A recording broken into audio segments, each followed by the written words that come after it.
या तिन्ही संस्थांच्या वतीनं व्याख्यानमालेचं हे 44वं वर्ष आहे आणि आज 5व्या दिवशी आज आपल्याकडं डॉक्टर संजय कळमकर अहमदनगरहून आलेले आहेत. एकूणच व्याख्यानमाला दरवर्षी ठरवताना आपला विचार असतो की महाराष्ट्राच्या वेगवेगळ्या भागातील लोक व्याख्यानमालेच्या निमित्तानं या ठिकाणी यावेत. कारण साधारणपणे आपल्याला पुणे मुंबई या भागातल्या लोकांची माहिती असती, पण ते सोडूनसुद्धा इतर भागात आपल्याकडे चांगले बोलणारे चांगले कार्यक्रम सादर करणारे कलाकार आहेत, त्यांनाही बोलवावं या हेतूनं आमचा प्रयत्न असतो. आणि त्याप्रकारे आज या ठिकाणी संजय कळमकर MA PhD हे आलेले आहेत. त्यांची मी थोडक्यात आपल्याला ओळख करून देतो. डॉक्टर कळमकर यांनी कथा, कादंबरी, एकांकिका, नाटके, चित्रपट कथा असं सर्वस्पर्शी लेखन केलेलं आहे. त्यांच्या कादंबऱ्यांना विविध पुरस्कार मिळालेले आहेत. युवकांची अस्वस्थता दाखवणाऱ्या भग्न या कादंबरीला पद्मश्री विठ्ठलराव विखे पाटील साहित्य पुरस्कार, टोपीवाले कावळे या कादंबरीस गोविंदराव अधिक राज्यस्तरीय साहित्य पुरस्कार, बे या कथासंग्रहास राज्यस्तरीय साहित्य पुरस्कार, शिक्षण क्षेत्राचं वास्तव दाखवणाऱ्या सारांश शून्य या कादंबरीला वि.स. खांडेकर साहित्य पुरस्कार, देवदासींच्या वेदना दाखवणाऱ्या कल्लोळ या कादंबरीला चतुरस्र साहित्य पुरस्कार, अशा विविध पुरस्कारांनी त्यांना सन्मानित केलं गेलं आहे. याशिवाय फुलोरा या शैक्षणिक ग्रंथात पाठ्यपुस्तकातील कवितांचं रसग्रहण त्यांनी केलेलं आहे. पत्रकारितेच्या व्यवसायावरील उभा आडवा छेद दाखवणारी झुंड ही त्यांची कादंबरी विशेष गाजलेली आहे. त्यांच्या या एकूणच साहित्यिक कामगिरीमुळं त्यांना अनेक विभागीय साहित्य संमेलनाचं अध्यक्षपद भूषवण्याची संधी प्राप्त झाली. त्यामध्ये शब्दगंध साहित्य संमेलन, कुसुमाग्रज साहित्य संमेलन, कृष्णा साहित्य संमेलन आणि रामनगरकर साहित्य संमेलन या विभागीय संमेलनांचा उल्लेख करता येईल. डॉक्टर कळमकर हे स्वतंत्र शैलीचे कथाकथनकार आहेत आणि महाराष्ट्रभर त्यांचे कथाकथनाचे 1000च्या वर कार्यक्रम झालेले आहेत. याबरोबरच स्वामी विवेकानंद व आपण, आजची कुटुंब व्यवस्था व समाज, आजच्या विज्ञान युगातील युवक, छत्रपतींच्या स्वप्नातील महाराष्ट्र, बदलती शिक्षण पद्धती आणि विद्यार्थी अशा विविध विषयांच्यावर शेकडो व्याख्यानं त्यांनी पूर्ण महाराष्ट्रात दिलेले आहेत. जयवंत दळवी यांच्या कादंबऱ्यांचा विवेचक अभ्यास या विषयावर त्यांनी लिहिलेल्या प्रबंधास सावित्रीबाई फुले पुणे विद्यापीठ यांनी PhD ही पदवी प्रदान केलेली आहे. आणि ग्रंथाली प्रकाशन मुंबई यांनी या प्रबंधावर प्रकाशित केलेल्या दुःखाची स्वगते हा ग्रंथ दळवींच्या समग्र साहित्याचा वेध येणारा एक चांगला ग्रंथ आहे. याबरोबरच अलीकडेच त्यांची भारतातील सर्वच क्षेत्रातील परिस्थितीवर उपहासात्मक कोरडे ओढणारी एका स्वर्गस्थ देशाची गोष्ट ही कादंबरी नुकतीच प्रकाशन झालेली आहे. आणि अगदी आत्ता कोरोनावरील मी मेलो त्याची गोष्ट ही कादंबरी प्रकाशित झालेली आहे. असं वेगवेगळ्या साहित्याच्या क्षेत्रात वाटचाल करणारं एक चांगलं व्यक्तिमत्व आज या ठिकाणी उपस्थित आहे. डॉक्टर संजय कळमकर यांचं मी पुन्हा एकदा सर्व संस्थांच्या वतीनं स्वागत करतो आणि आपल्या सर्वांना विनंती करतो की टाळ्यांच्या गजरात आपण त्यांचं स्वागत करावं.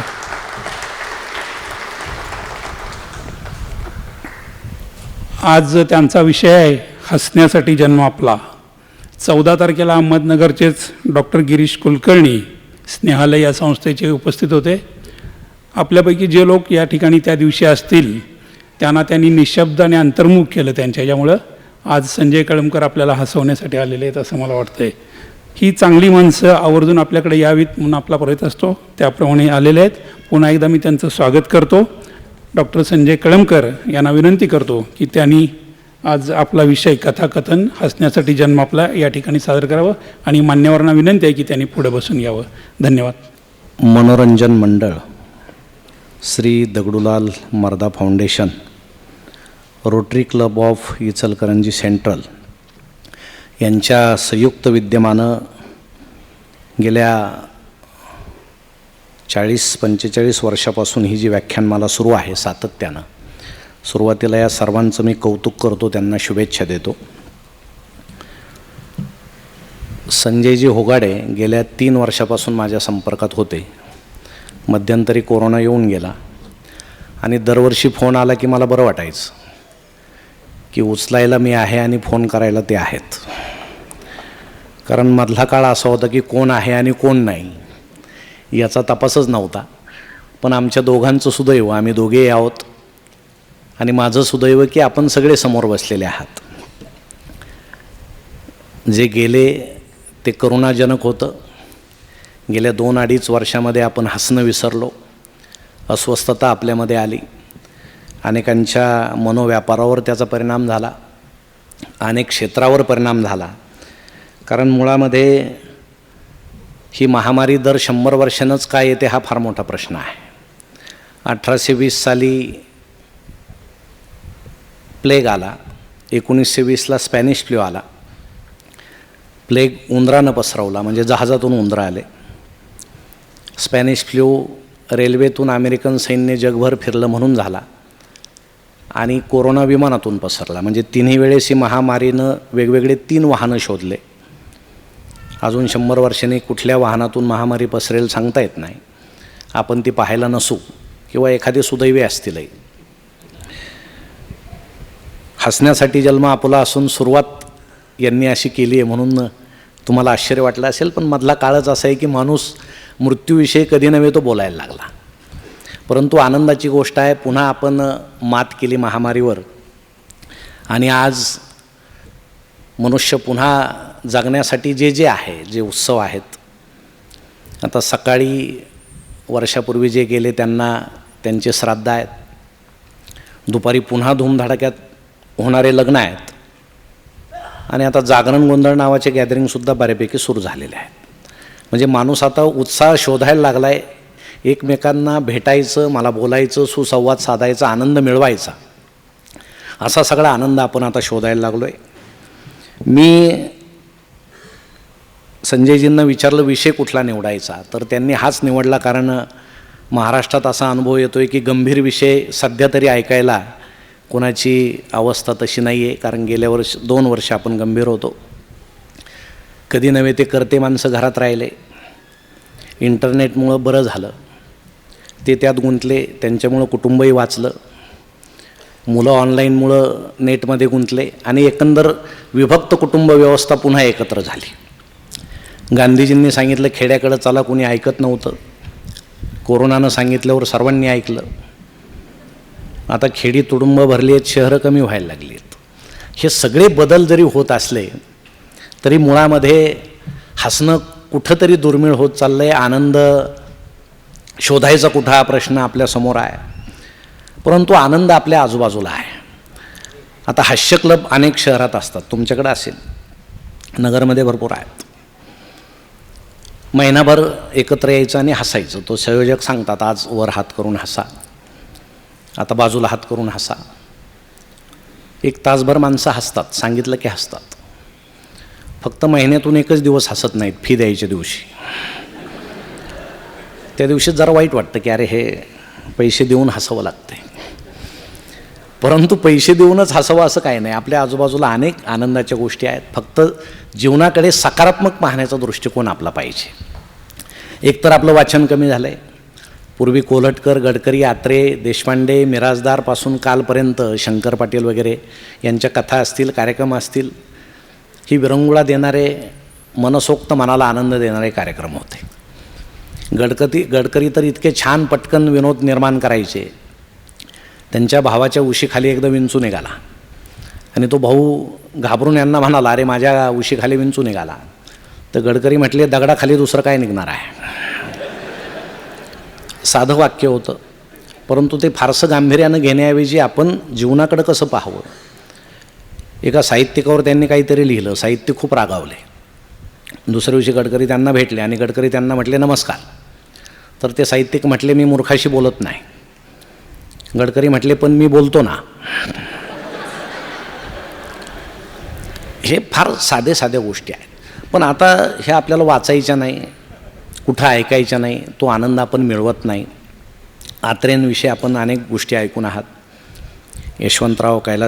कैलासवासी यशवंतराव चव्हाण तर या सर्व भागाचे खूप मोठे भाग्यविधाते आहेत.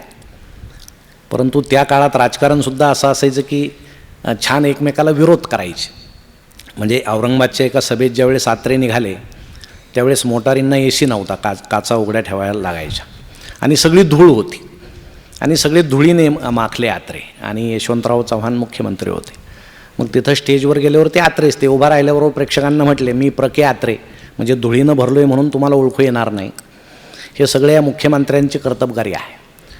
रस्ते असे असल्यामुळं माझी अशी अवस्था झाली.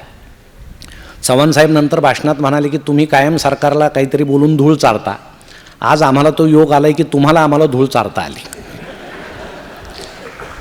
हे जे सगळं असायचं हे खूप छान असायचं. पण आता जर टी व्ही लावला, आपल्याला आपल्या मुलांची मराठी भाषा जर समृद्ध करायची असेल तर राजकारण्यांचे सध्याचे भाषणं आणि भाष्य ऐकावं. फार विविध शब्द एकमेकांविषयी ते वापरतात. छान आहे सगळं, मराठी भाषेचा विकास आहे.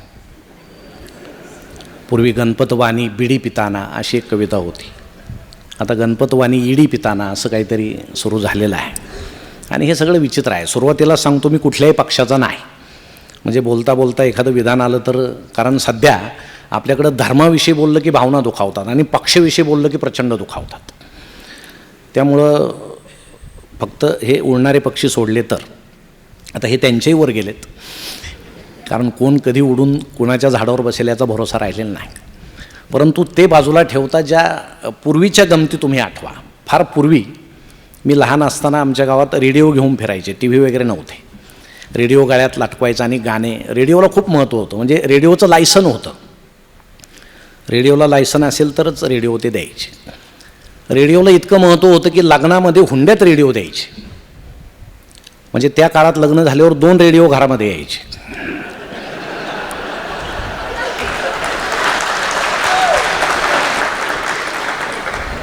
म्हणजे एकाला बंद करायची सोय होती, दुसरा बंद होतच नव्हता. ते विषय वेगळे आहे. नंतर टी व्ही आले, black and white T V. Sahyadri नावाचं चॅनल होतं, सरकारी चॅनल होतं, त्यामुळं भ्रष्टाचाराच्या बातम्या नसायच्या. म्हणजे भ्रष्टाचार नव्हता असं नाही, पण चॅनल सरकारी होतं. सांगायला बंदी होती. आता खाजगी निघाले, म्हणजे उद्या होणार आजच सांगतात. स्पर्धा आहे, ब्रेकिंग न्यूज वगैरे. आणि मग ते black and white T V, मग त्यात लाटा उसळायच्या, मुंग्या यायच्या. पूर्वीच्या लोकांच्या मुंड्या जे हालायचं त्याचं ते कारण असावं. चित्र ॲडजस्ट पाहता असं ते होत असावं. अँटेना वगैरे फिरवल्याशिवाय ते. पण आता नंतर खूप बदल होत गेले. आता रंगीत टी व्ही आले, रिमोट आले. मी तर काल परवा, आमचे सकाळचे मित्र आहेत पत्रकार इथं, काल परवा वृत्तपत्रात मी एक बातमी वाचली. आता नवीन टी व्हीचं मॉडेल आलं आहे की पाहणाऱ्यानं डोळे मिटले की ते आपोआप बंद होणार, रिमोटची गरज नाही. आता शंका एक आहे की त्या पाहणाऱ्यानं जर कायमचे डोळे मिटले तर त्या मॉडेलचं काय करायचं.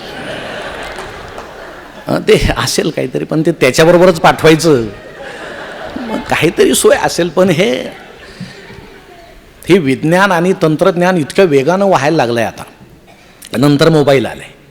आता तरुणांना नावं ठेवण्यात अर्थ नाही, ते तरुण झाले आणि मोबाईल आले, किंवा मोबाईल येता येता ते तरुण झाले असंही म्हणून. पण आम्ही जुने लोकसुद्धा मोबाईल वापरतो. आपल्या काळात नव्हते, आता वापरून घ्या.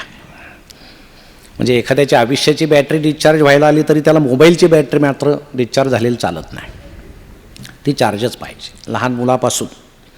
मग व्हॉट्सॲप आलं, त्यावर आपलं सार्वजनिक नळावरच्या भांडणासारखं काहीतरी चालू असतं. काय व्यक्त होतात माणसं. पूर्वी व्यक्त कोणी व्हायचं, ज्याला बोलता येतं, ज्याच्यात काहीतरी विचार आहेत, त्यानं व्यक्त व्हायचं. आता व्यक्त कोण होतं, ज्याच्याकडे मोबाईल आहे तो व्यक्त होतो. म्हणजे रात्री 1-1:30ला सुद्धा माणसं व्यक्त होतात. तुम्ही व्हॉट्सॲप उघडा, सगळे व्यक्तच होतात. आता कार्यक्रम संपल्यानंतर सुद्धा पटकन व्हॉट्सॲप पाहतील, जगाचं काय झालं. आम्हाला जगाची फार चिंता आहे. मग लांबलचक आलेला मेसेज पोस्टमनगिरी करायची, पुढं पाठवून द्यायचं न वाचता. एखादी चांगली कविता आली, त्या कवीचं नाव काढायचं, आपलं पेस्ट करायचं, पुढं पाठवून द्यायचं. कवी पण खूप निर्माण झाले, फार गमती आहे. एखाद्याला श्रद्धांजली व्हायची, 2 फुलं टाकून द्यायची. त्याखाली एखाद्याचा वाढदिवस असला, तेच फुलं टाकायची. कारण भावना, संवेदना गेल्या आमच्या. म्हणजे इतक्या संवेदना मेल्या काही समजतच नाही. आणि जागतिक दुःखाची सवय लागली त्या मोबाईलमुळं. फेसबुक अकाउंट आहेत सगळ्यांचे, लहान मुलापासून वृद्ध माणसापर्यंत बहुतेकांचे आहे. बरं, त्याला काय सेन्सॉर नाही, म्हणजे तुम्ही फोटो तुमचा टाकावा असं काही नाही. आपला चेहरा चांगला नसेल, एखादा सुंदर फोटो टाका, रिक्वेस्ट जास्त येतात. प्रत्यक्ष पाहिल्यावर बेशुद्ध पडायची वेळ येते कधी कधी. आणि माहिती काही भरा, ती पाहायला कोण नाही. मग जागतिक दुःखाची सवय म्हणजे कशी? एखाद्या स्त्रीनं जर असं सहज टाकलं, आपला फोटो टाकला आणि खाली असं लिहिलं, मला सर्दी झाली, तर तासाभरात जगभरातून हजारो कमेंट्स येतील. मॅडम अमुक गोळी घ्या, मॅडम तमुक औषध घ्या, याची वाब घ्या, फिक्स लावा. ओळख नसताना, संबंध नसताना घरात बायको शिंकत फिरते, तिच्याकडे पाहत सुद्धा नाही. फेसबुकवरच्या कोण कुठल्या बाई, तिला सल्ले, मॅडम असं करा, अरे तुझी इथं बघ ना बाबा जवळ. जवळच्या दुःखाचं घेणं नाही, जागतिक दुःख आहे. सख्खी बहीण लग्नाची आहे, तरुणांना काळजी नाही. ऐश्वर्याचं लग्न झालं, फार दुःख झालं. आता ती त्याच्याशी लग्न करणार नव्हती तर तुझ्याशी करणार होती का नाही? अहो, जे आपल्या हातातच नाही ते दुःख पाळता कशाला? आपली लायकी पाहून आपण दुःख पाळत नाही, म्हणून आपण दुःखी होतो. म्हणून हे अस्वस्थ होण्यामागचे कारणं आहेत. आपल्याला आनंद का भेटत नाही त्याचे हे कारण आहे. पूर्वी तुम्हाला एक गंमत सांगतो, खेड्यामध्ये घडलेली. नाटक होतं, मनोरंजनाचे दुसरे साधनं नव्हते, नाटक होतं आणि लहान लहान मुलं असे समोर बसलेले. पूर्वीच्या काळी आत्तासारखे माईक वगैरे काय नव्हते. आणि मग सीन असा होता की हिरोनं त्या व्हिलनला मारायचं, असं पिस्तूल दिवाळीत उडवतात तसे ते पिस्तूल असं उगारायचं आणि सांगायचं मी तोल ठार मारतो, आणि मागून एकानं फटाका वाजवायचा. म्हणजे काय, गोळी लागली आणि तो मेला, असा तो सीन होता. मग तो हिरो असा पिस्तूल त्यानं असं धरलं समोर त्या व्हिलनच्या, आता मी तुला ठार मारतो. सगळे प्रेक्षक बसलेले, आता काहीतरी भयानक घडणार. आता बहुतेक ते पावसाळ्याचे दिवस असावेत, मागच्याला फटाकाच पेटे ना. आता हा तर उभं म्हणून बसलेला, मी तुला ठार मारतो. बरं, व्हिलनला माहीत आहे गोळीचा आवाज आल्याशिवाय पडायचं नाही. त्याचं लक्ष मागे, फटाका कधी वाजतोय, तसं कसं पडायचं ना. ते डायरेक्टरच्या लक्षात आलं काहीतरी घोटाळा झाला. 5 मिनिट हेच चाललेलं, म्हणजे लोकांना म्हणावं असं वाटलं की एकदाचं तू पड. मग त्या डायरेक्टरनं हळूच काय केलं, पडद्या खालून सुरा सरकवला आणि त्या हिरोला तो म्हटला की आज जरा अडचण आहे, यानं मार म्हणे. आता हिरोच तो, त्यानं ओळखलं काहीतरी झालं. त्यानं ते पिस्तूल फेकलं, सुरा उचलला. ते व्हिलनला म्हटला, तू इतका दुष्ट आहेस, तू गोळी वाया घालण्याच्या सुद्धा लायकीचा नाही म्हणे. मी तुला आज पिस्तुलानं मारणारच नाही, सुऱ्यानं तुला मारतो म्हणे. त्यानं असा सुरा धरला, उगारल्याबरोबर मागून आवाज आला, ठोक. अहो, व्हिलन सुद्धा हसत खाली कोसळला. लोकही हसायला लागले. पण दुसऱ्या दिवशी कुठं पेपरात असं समीक्षण आलं नाही बुवा की या नाटकात अशी चूक झाली वगैरे काही नाही. त्याचं कारण असं असायचं की पूर्वीचे लोक चुकामध्ये आनंद शोधायचे आणि आता आपण आनंदामध्ये चुका शोधतो. म्हणून आपल्याला हसायला मिळत नाही. आपण फक्त सुखी आहोत, समाधानी नाही. ताटामध्ये पंचपक्वान्न आहे, सुख आहे, पण ते पचत नाही म्हणजे समाधान नाही. झोपायला फोमची गादी आहे म्हणजे सुख आहे, पण त्यावर झोप येत नाही म्हणजे समाधान नाही. आणि जगण्याचा अंतिम हेतू समाधान आहे, सुख नाही. आपण फक्त सुखी आहोत, पण ज्यावेळेस तुम्ही समाधानी व्हाल ते खरंच जगणं. हे आनंद कुठं हिरावला हे जे बोलतात ना, की आपली पाहण्याची दृष्टीच चांगली नाही. आपण खूप, आपलं मन कोता आहे, खूप मंडूक आपण आहोत. ज्यावेळेस ऑफिसमधून घरी आले, उशीर आले जरा, त्यांची सौ त्यांना असं म्हटलं, अहो किती उशीर केलात? मगापासून भांड्या म्हणतोय, माकड पाहायचं.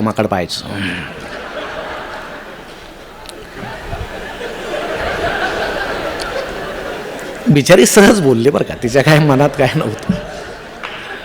पण आता जो सकारात्मक दृष्टीचा आहे तो काय म्हणेल, बंड्याचा आवर, तुझा आवर, आपण बागेत जाऊन माकड पाहू, सोपा आहे. पण जो नकारात्मक आहे ना, तो फार भयानक माणसं असतो. तो लगेच तिला म्हणेल, पोरासमोर मला माकड म्हणतेस. आता ते म्हणेल, म्हणायची काय गरज आहे. म्हणजे मनातली मनात बरं का. उघड बोलण्याची अजून सोय नाही. अजूनही आमच्या स्त्रिया सौजन्य पाळतात, उघड बोलत नाही. आपली दृष्टी कशी आहे, आपली सकारात्मक दृष्टी आहे की नकारात्मक, हे आपण पाहायला पाहिजे. मग हे शोधायचं कुठं, हसणं शोधायचं कुठं, ते आपल्या आजूबाजूला आहे, पण आपल्याला ते दिसत नाही, कारण आपलं मन तसं नाही. तुम्ही आभाळात एखादं ढग आहे, तिकडं पहा.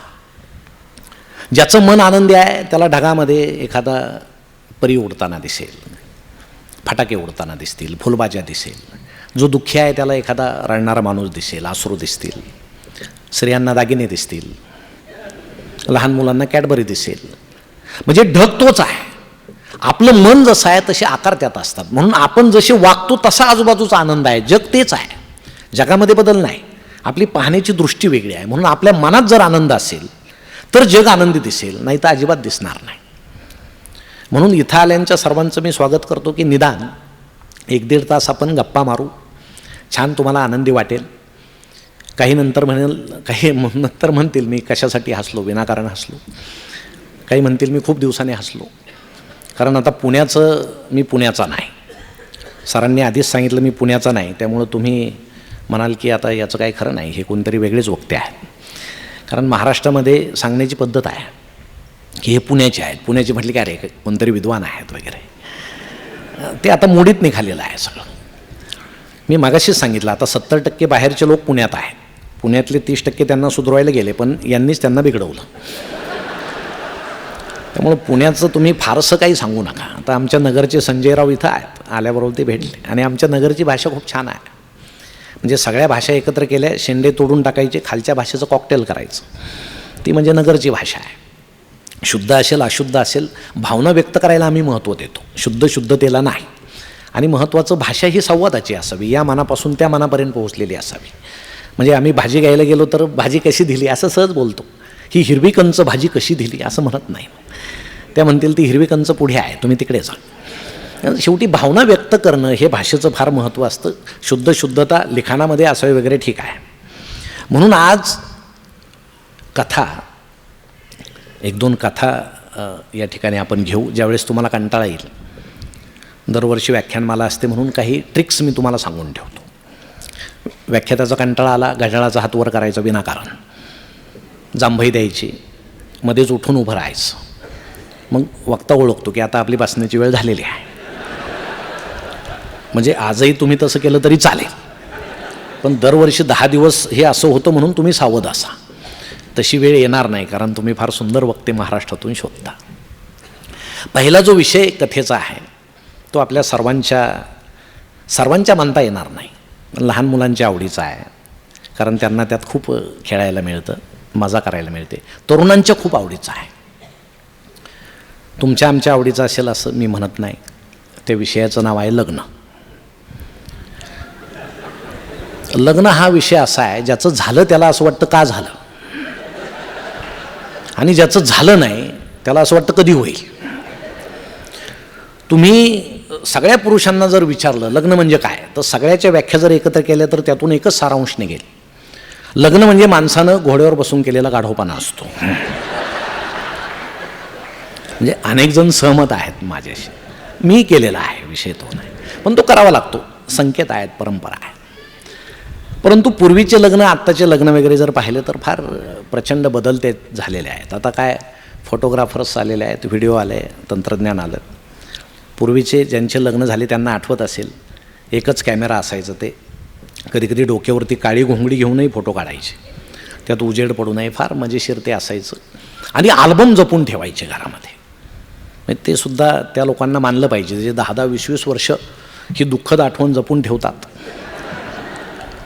पण त्याचा उपयोग असायचा. म्हणजे एखादा पाहुणा आला की चहा उस्तर त्याला ते दाखवायचं, बघ बाबा, ते आपलं आंबट चेहऱ्यानं पाहायचं. ते आपलं तसं यांनी पाहिलं का वा छान आहे वगैरे. पुलं नेहमी सांगतात की असे पती एका बाजूला पत्नी एका बाजूला कधी कधी बसतात. त्यांना समजावून सांगतात की हा फोटो, मग ती सांगते आपण नाही का महाबळेश्वरला गेलो होतो तो हा फोटो आहे. मग तो सांगतो हो तो. मग ती सांगते हा नाही का पॉईंट.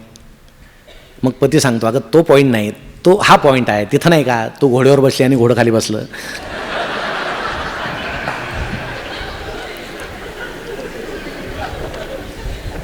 असं म्हणून आपण त्या पाहुण्याबरोबरच बाहेर निघायचं. तुमचं काही खरं नाही नंतर. तर ते अल्बम आता कालबाह्य झाले. ते फोटो आता कोणी पाहत नाही. आता व्हिडिओज आले, ते कॅसेट लावली जाते, CD वगैरे त्या टी व्हीवर. मग ते सगळं छान आलं आहे. असा नवरदेव असा कबुतरासारखा उडतो इकडून, पंख वगैरे असा आभाळात उडताना दाखवतं. ते चेहरा नवरदेवाचा, बाकी सगळं कबूतर असं. आणि नवरी तिकडून अशी चिमणीसारखी चिव चिव चिव चिव चिव, आणि त्यांची आभाळात भेट होते. सगळे सांगतात वा वा वा सुंदर आहे. हे नवीन तंत्रज्ञान. थोडी सुधारणा त्यात केली पाहिजे. म्हणजे नवरीचा बापही दाखवला पाहिजे जटायूसारखा असा पंख कापलेला, चोच वाचलेली. म्हणजे आता पुढचे हप्ते कसे फेडायचे बुवा वगैरे असं. या सगळ्या लग्नातल्या गमती आहेत. पत्रिका अजूनही पूर्वीच्या पत्रिका आत्ता बऱ्यापैकी त्यात काय फारसा बदल झालेला नाही, फक्त नावांची गर्दी प्रचंड वाढलेली आहे. तुम्ही पहा पत्रिका आपण छापलेल्या आहेत, दुसऱ्यांच्या आपण वाचतो, त्यातही अनेक प्रकार आता निघालेले आहेत. वर एका देवाचं नाव असतं, आपल्याकडे 33 कोटी ऑप्शन्स आहेत. त्यामुळे एकानं एक टाकलं की दुसरा ते टाकत नाही, दुसरा टाकतो. म्हणजे एकाकडेच नको गर्दी करायला, दुसरं टाकायचं. खाली मुलाचं नाव, कंसात इतक्या डिग्र्या, की त्या वाचणाराला असं वाटतं इतक्या डिग्र्या मिळूस तर याचं लग्नाचं वय कसं होऊन गेलं नाही. ते झालेलंच असतं, पण ते मेकअपनं वगैरे करतात, ते ॲडजस्ट केलं जातं. खाली मुलीचं नाव, ची चौका, आता ही असते 11वी. मग आता वर इतक्या डिग्र्या आणि 11वी वाईट दिसेल, मग FYJC. म्हणजे वाचणाराला वाटतं काहीतरी डिग्री असेल बुवा ही FYJC, मिळतं जुळतं आहे. अमुक गोरज मुहूर्त, त्या गोरज मुहूर्तावर कधीच लग्न लागत नाही. तो मुहूर्त काढायला आपण किती चक्रा मारतो देवांकडं, पण त्या मुहूर्तावर लग्न आम्ही लावतच नाही. काही दिवसांनी देवा असं लिहून देतील की 12:45 ते 4:45 कधी लावा, काय अडचण नाही. पत्रिकेवर तसं छापायचं, सगळा मुहूर्तच आहे 4 तास. तुम्ही जर लावतच नाही तर इतका लांबलचक मुहूर्त आता दिला पाहिजे. खाली नातलगांची लांबलचक रांग असते अशी मतदार यादीसारखी, आणि त्यात जर एखाद्याचं नाव चुकलं ना, काही खरं नाही. ते मांडवात असं सुतकात असल्यासारखं फिरतं असं. बाकीचे त्याला विचार, काय झालं, माझं नाव नाही. आता ती यादी काय संसदेत वाचायची, कशाला तुझं नाव पाहिजे. पण ते बाकीचे सांगतात त्याचं नाव टाका बाबा, त्याचा चेहरा म्हणजे सगळ्या लग्नाचं वाटोळ होऊन जाईल. पुन्हा पत्रिका छापतात, त्याचं नाव टाकतात वगैरे. खाली नाहक लुडबुड, जे घरातले आहेत लहान मोठे ज्यांचं लग्न झालेलं नाही, चिंटू मंटू बंडू चिंगी मंगी सगळे. त्यात मग चिंटू, वाचणाराला असं वाटतं की आता चिंटू दुडू धावत मंडपात येईल. कशाचं काय, असा हा थोराड मिशाचा चिंट्या. म्हणजे घाबरतातच, हा चिंट्या कसा बुवा. आणि तो लुडबुड नाही, गोंधळ घालून अख्खं लग्न मोडील एवढा चिंट्या. तो आपला आल्याबरोबर लुडबुड सुरूच करतो. काय करतो तुम्हाला सांगायला नको. एका बाजूला पत्रिका कोरी ठेवायची नसते, छापायला तेवढेच पैसे लागतात. मग व्यवस्थापक 4-5 जणांची नावं टाकून देतात. ते कधीच ते सगळ्यात शेवटी येतात, व्यवस्था बिघडवणारेच व्यवस्थापक असतात. स्वागत उत्सुक मंडपाच्या दाराशी असा चेहरा असतो की स्वागत करतोय की कशाला तरफडला इथं म्हणतोय हे कळतच नाही. असं गंभीर चेहरा ते मंडपाच्या दाराशी असे उभे असतात. निमंत्रक सगळ्यात उशिरा येतो. हे सगळं असं पत्रिका गच्च भरलेली, आशीर्वादाची नावं, नेत्यांची नावं, असं सगळं गच्च. म्हणजे त्यात लग्न किती तारखेला आहे आणि किती वाजता एवढं सापडत नाही लवकर. अशी शब्दबंबाळ पत्रिका असते, असे डोळे फिरतील असं सगळं भयानक ते सगळं असतं. काही प्रेक्षकाऐवजी प्रेक्षक लिहितात वगैरे असं पण, आणि तो प्रेक्षकच असतो एका जागी बसून, असं सगळं तर प्रेक्षकच पाहिजे ते. ही सगळी लग्नपत्रिका. मग लग्नाचा दिवस उजाडला की लग्न कधी वेळेवर लागत नाही, त्याचे अनेक कारणं आहेत. मुलं खूप नाचतात, कधी वरमाई रुसते, कधी नवरी रुसते, कधी नवरदेव रुसतो, हे सुरू असतं सगळं. पण मी ज्या लग्नाला गेलो होतो तिथं लग्न उशिरा होण्याचं जरा वेगळं कारण होतं. काय म्हणजे नवरदेवाला टायची गाठच बांधता येईना. म्हणजे तिनं फार भारी साडी घेतली असावी बसत्यात म्हणून यानं कोट टाय घेतलेला, आणि आयुष्यामध्ये टाय बांधण्याची पहिली वेळ. मग मारुतीच्या मंदिरात मारुती समोर त्याला असा फाशी देण्याचा कार्यक्रम सुरू असतो. बाकीचे असे बांधतात, सोड ओढ. एक जण तर असा खांद्याला पायला होतो, ओढ जोरात मान. दुसरा म्हणतो जाऊ दे, नुसते मागं टाकून ते गाठ दिसली तरी चालेल. आता इतक्या उष्म्यात कोट वगैरे कशाला घालतात काय समजत नाही, त्याची काय अवस्था होत असेल आत. पण ते काहीतरी चांगलं दिसायचं म्हणून ते घातलं जातं. तिथं 1 तास जातो. उशीर झाला आवरा म्हणून एकदाचा नवरदेव घोड्यावर बसतो, आणि नवरदेव एकदा निघाल्याबरोबर नाचकाम सुरू होतं. आता काय ते पूर्वी ताशे वगैरे असायचे सनई, आता काय DJ नावाचा प्रकार आहे. धाड असं हृदयावर येऊन ते आदळतं सगळं. म्हणजे ज्याला काही हृदयाचा आजार आहे त्याला काही टेस्ट करायचे असतील, मग तुम्ही डॉक्टरांकडे पैसे घालूच नका. तुम्हाला सांग, सरळ DJ जवळ जाऊन उभं राहायचं 5 मिनिट. तुम्हाला काहीच झालं नाही तर समजायचं मी ठणठणीत आहे. काही झालं तर लग्नानंतर उचललं जाईल तुम्हाला, म्हणजे मध्ये वेळ नाही कुणाला. अहो ते नाचणारे एवढे धुमशान नाचतात, सगळा मुहूर्त पायाखाली तुडून टाकतात. आणि नाचण्याच्या वेगवेगळ्या पद्धती असतात. एखादा असा आभाळाकडे पाहून नाचतो, एखादा नुकताच सलाईन देऊन आल्यासारखा असा संथ. आता हा कधी पडेल याचा भरोसा नाही, पण ते आपलं नाचतं. त्याच्या शेजारी एखादा अंगभर लाल मुंग्या चावल्यासारखा थैथयाट करत असतो. आणि त्याच्या आजूबाजूचे सगळे नाचल्यासारखे दिसतात. याच्या हालचालीमुळं सगळे हलतात असे, सगळा धुराळा उडवतात. ते स्पेशल इफेक्ट असं तयार होतो तिथं.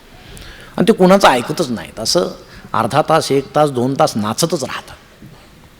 इकडं मंडपामध्ये आता पूर्वी काही मंगल कार्यालय वगैरे नव्हते.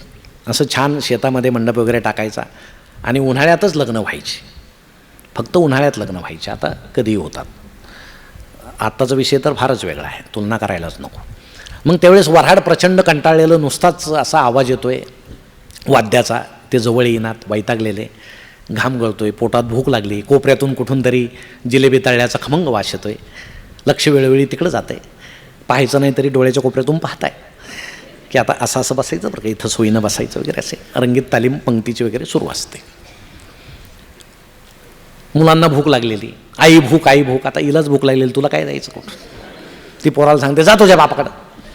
ते आपलं येतं पप्पा पप्पा. आता पोराला सार्वजनिक ठिकाणी सांभाळणं म्हणजे सोपं आहे का? प्रतिष्ठेचा विषय आहे. बापाही ओरडतो, आहे चल जा तुझ्या आईकडं.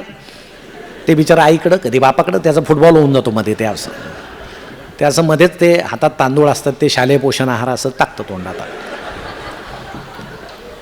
त्याचं पाहून काही मोठे टाकतात. चांगली आयडिया आहे. भूक लागलेली आहे. अहो तब्बल 2 तास होतात वैतागलेले. एकदाचा नवरदेव मंडपाच्या दाराशी येतो. इकडं नवरीला मेकअप करण्याचं काम सुरू असतं आणि बाकीच्या कलवऱ्यांनी ठरवलेलं असतं आणलेली मेकअपची पेटी आजच्याच संपवायची. म्हणून थरावर थर, थरावर थर, थरावर. कधी कधी याला सुद्धा ओळखू येत नाही आपण पाहिली ती हीच का.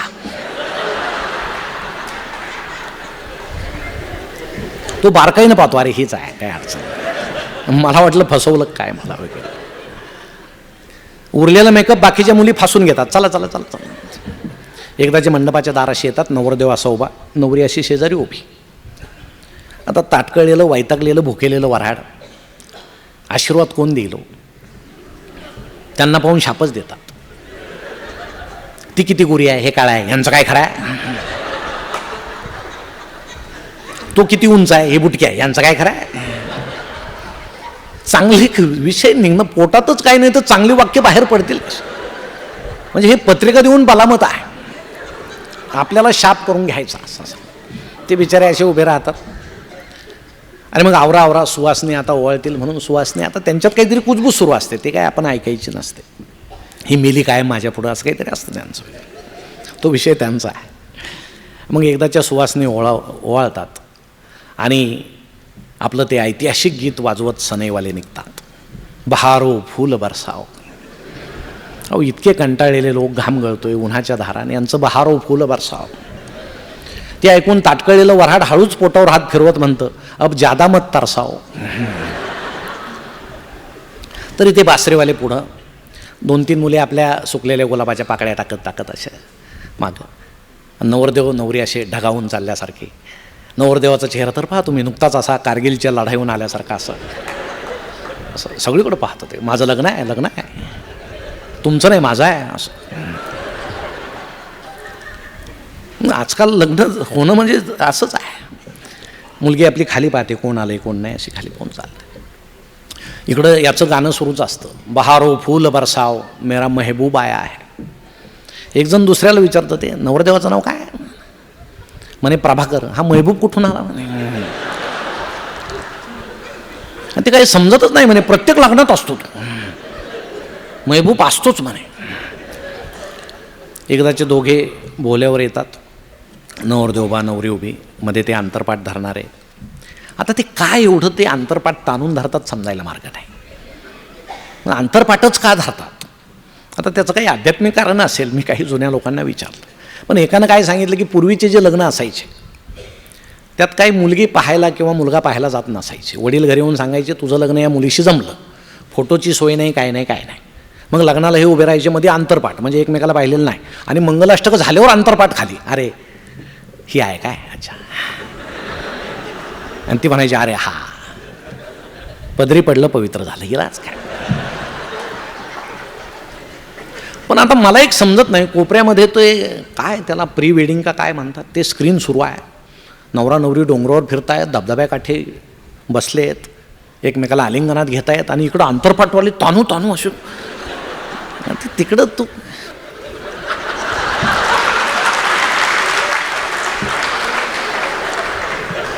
महिना झाला ते बोंबलत फिरतायत, तू कशाला?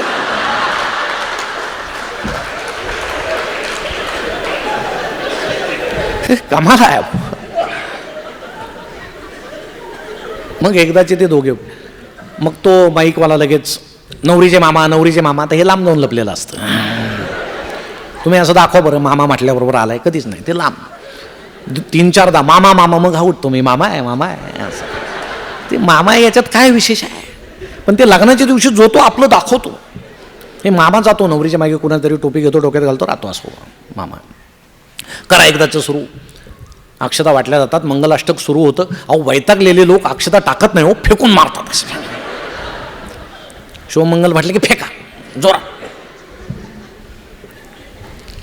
अशा मांडवामध्ये अजिबात केस नसणाऱ्यानं पुढं बसूच नाही तुम्हाला. लोकांना काही टार्गेट पाहिजे असतं, ते तिथं दिसतंय फेक. ते बिचारा आपलं डोक्यावर, माझ्या लग्नात एवढ्या अक्षता पडल्या नाही, आज कुठून पडताय? म्हणजे त्यावेळेस केस असताना अक्षता नाही, आता केस गेल्यावर सुरू झालं. मी वेगळीच केस झाली आपली असं त्याला. आमचंही काही दिवसांनी तेच होईल. 1 2 3 4 मंगलाष्टक होतात, कुजबूज सुरू, असं बसायचं बरं का, पंक्ती पटकन. 4 मंगलाष्टक होतात आणि अचानक लग्न थांबतं. एक तिथं सूत्रसंचालक असतो, संयोजक वगैरे, तो असा माईक हातात घेतो. त्याचं पहिल्यापासून एकच वाक्य बरं का, गोंधळ नको, शांतता ठेवा, शांतता ठेवा, गोंधळ नको. सगळीकडे शांतता असते, हेच उडू गोंधळ घालतं विनाकारण. तो सांगतो आता आपल्या गावातील काही प्रतिष्ठित लोक आशीर्वाद देतील. अचानक गर्दीतले 4-5 जण उठतात. बाकीचे सांगतात तुम्हीच प्रतिष्ठित, आम्ही सगळे भामटे, व्हा पुढं.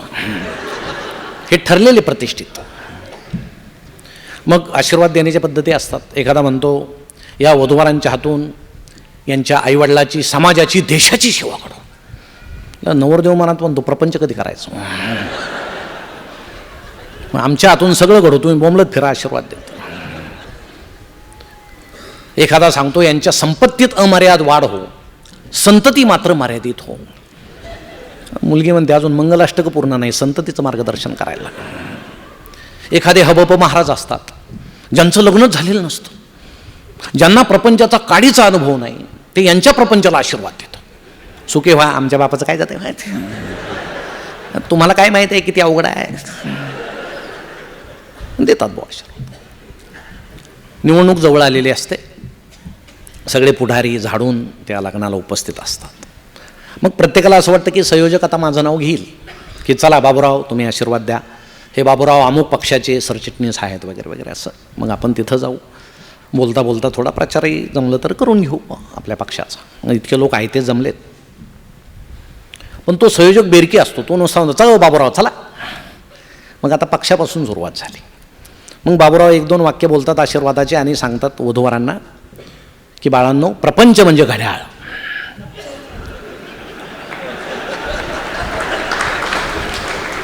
नवरदेव म्हणजे तास काटा, नवरी म्हणजे मिनिट काटा. खालचा एक जण हळूच म्हणतो सासू सेकंद काटा. ते किटकिट किट टिक टिक टिक टिक. हे तिन्ही काटे जर व्यवस्थित चालले तर घड्याळ चांगलं चालतं. तसं नवरा नवरी आणि सासू हे 3 नाते जर व्यवस्थित राहिले तर प्रपंच चांगला चालतो. म्हणून प्रपंच चांगला करायचा असेल तर घड्याळ लक्षात ठेवा. लोक म्हणतात हो बसा ठेवू लक्षात. दुसरा होतो गोविंदराव चला, आता यानं प्रचार केला म्हटल्यावर मी करणारच. मग कोणी उभं नसतं बरं का, तरी हे आल्याबरोबर बसा बसा बसा खाली बसा. अरे हे पंजावाले आहेत बसा. तो सांगतो वधूवरांना की आज तुमच्या आयुष्यामध्ये सोनियाचा दिवस आहे आणि तुमचं लग्न होतंय, आनंदाची गोष्ट आहे. आमच्या नेत्यांचं अजून झालं नाही पण होईल. ते परदेशात जातात आधीमध्ये, काय समजत नाही. परंतु मी मुलीला सांगतो तुझ्या घरात जाशील तिथं वेगवेगळ्या गुणाचे माणसं तुला भेटतील, असे बोटासारखे कमी जास्त लांबीचे वगैरे गुणाचे. तू असं पंजासारखं सगळ्यांना घट्ट ठेवायचं. प्रपंच नेटका करायचा असेल तर पंजा लक्षात ठेवा. झालं त्यांचं. तिसरे उठतात, तुम्हाला मातुश्रीचा आशीर्वाद आहे. ते नवरीला सांगतात, आता लग्न म्हणजे सोपं नाही, लग्न म्हणजे धनुष्यातून सुटलेला बाण, तू एकदा गेली की परत येणार नाहीस वगैरे, असं ते सुरू असतं त्यांचं. चौथे उठतात, तुमचा संसार कमळासारखा फुलो, तुम्हाला कमळाच्या पाकळी इतकीच मुलं हो, आणि ते सगळे आमच्या पक्षात येऊ.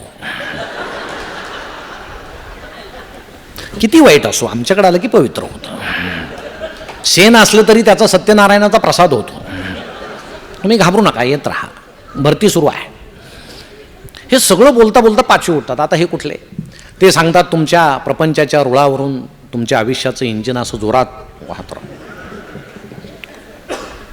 आणि मी तुम्हाला सांगतो, या लग्नात मी आणि माझा एकही कार्यकर्ता जेवणार नाही. त्याचं कारण असं आहे, या लग्नाचा आचारी परप्रांतीय असं मला समजलेलं आहे. बाकीचे म्हणतात उपाशी मारा बसा.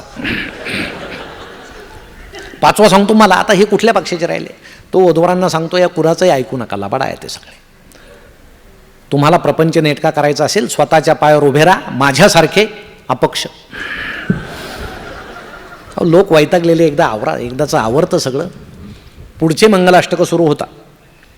शेवटचं मंगलाष्टक आपल्या सगळ्यांच्या लक्षात असतं, कारण बाकीची वेळ झालेली असते.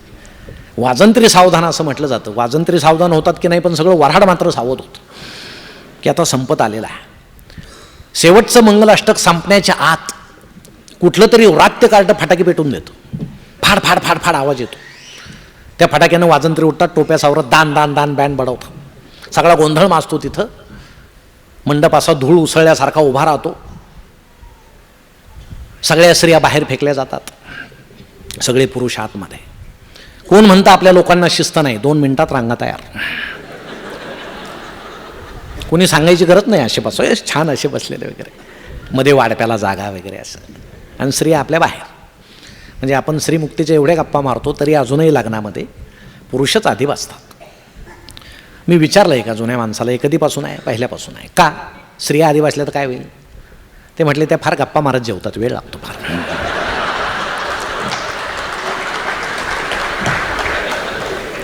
आणि तुम्हाला सांगतो, तुम्हाला जर आधी बसवलं ना, हे तुमच्या मागेच येऊन उभे राहतील. म्हणजे एक घास झाला की असं खाकरतील, उठा म्हणतील. हे आम्हाला सहन होत नाही, स्त्री आधी जेवल्याच. आणि सगळं संपलं मग. त्यामुळं आधी आम्हाला बसू द्या, नंतर रवंथ करत गावभर फिरायला मोकळे आम्ही. असं पूर्वी तर स्त्रिया लग्नात जेवतच नव्हत्या. ते ताट तांब्या वगैरे घेऊन यायच्या, त्यात वाढून घरी न्यायच्या, असं पदराखाली झाकून जुन्या काळी. ती सर आता काय येणार नाही. आणि मग ते सगळं छान जेवायला, पुऱ्या वगैरे. आता सध्या फार वेगवेगळं, कारण केटरर्स करतो. पूर्वी गाव करायचं, आचार्य करायचं गावातला. आता सगळं भाडोत्री आहे. म्हणजे अगदी मंडपाच्या दारापासून गंध लावणारा सुद्धा भाडोत्री आहे. म्हणजे तो असा खेळा ठोकल्यासारखा दान करतो, चला. आणि त्याचा तुमच्याशी काही संबंधच नाही ना. त्याचा काय, एक टिळा लावला की 1 रुपया पकतो, चल चल दान. सगळं भाडोत्री आहे, सगळं विचित्र झालेलं आहे. आणि पूर्वीचा काळही जेवणाची गंमत कशी होती? लापशी करायची आपल्याकडं. करायची का इकडं लापशी? गव्हाची. गव्हाचा भरडा असायचा आणि त्याची लापशी करायची. ती झाकून ठेवायची आदल्या दिवशी, आणि दुसऱ्या दिवशी अशी ती फावड्यानं घमेल्यात भरायची वाढायला. ते सगळ्याला माहीत असायचं, पण छान जेवण लागायचं वगैरे. त्यात गंमत अशी असायची, एक म्हातारे बाबा त्या पंक्तीच्या जवळ निरीक्षण करायला उभे राहायचे, किती पंगत बसते. आणि दुसरे बाबा त्या लापशीच्या ढिगाजवळ उभे राहायचे. मग हे बाहेरचे बाबा जर त्यांना म्हटले ना की आता मोठी पंगत बसली, लापशी पुरेल का? नाही पुरणार. मग लग्नात जर लापशी नाही पुरली तर प्रतिष्ठा जाईल गावामध्ये वगैरे. मग ते काय करायचे, आपली पहार असते ना, लोखंडी पहार, ती तापवलेली, ती त्या लापशीच्या ढिगामध्ये अशी खुपसायची. ती खुपसली की सगळ्या लापशीला करपट वास लागायचा. मग ते खाणारे असं नाकाजवळ ती लापशी पुरायची. म्हणजे आता आपण जरी हसत असलो, कोणी जुने लोक असतील तर त्यांनी विचारा, कारण प्रतिष्ठा जपायची आम्हाला. ते सार आमटी वगैरे करायचे. त्या कढईजवळ सुद्धा 3-4 म्हातारे बादल्या घेऊन उभे असायचे पाण्याच्या. मोठी पंगत बसली की भाटकन बादली टाकून द्यायची. पण तरी ते छान लागायचं बरं का ते, कारण त्याच्यामध्ये आनंद होता. हे चुका काढण्याची सवय नव्हती. छान आहे, बिचाऱ्यानं केलंय ना, आपल्याला जेव घातले ना. नाही तर आपले आशीर्वाद काय इतके मोलाचे आहेत का? उलट आपण गेल्यावर पुढं घटस्फोटच होतात. कशाला गेलं पाहिजे?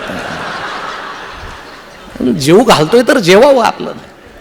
आणि त्या काळात आता पुऱ्या वगैरे असणं म्हणजे तर फार आनंदाची गोष्ट. सगळ्यात श्रीमंत माणूस कोण, ज्याच्या लग्नामध्ये पुऱ्या आहेत. मग इतक्या पुऱ्या कोण करायचं, केटरर्स नव्हते.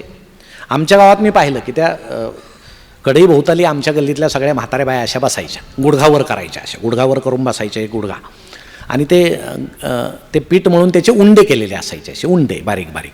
मग त्या म्हाताऱ्या काय करायच्या, गुडघ्यावर ठेवायच्या उंडा आणि अशी जोरात थाप मारायच्या आणि कढईत फेकायच्या. त्याला गुडघा पुऱ्या म्हणायचे. सगळ्याला माहीत असायचं या गुडघ्यावर केलेल्या पुऱ्या आहेत, पण तरी आनंदानं खायचे. हा, एखादी मोठी पुरी आली तर म्हणायची हौसाबाईची दिसते वगैरे असं.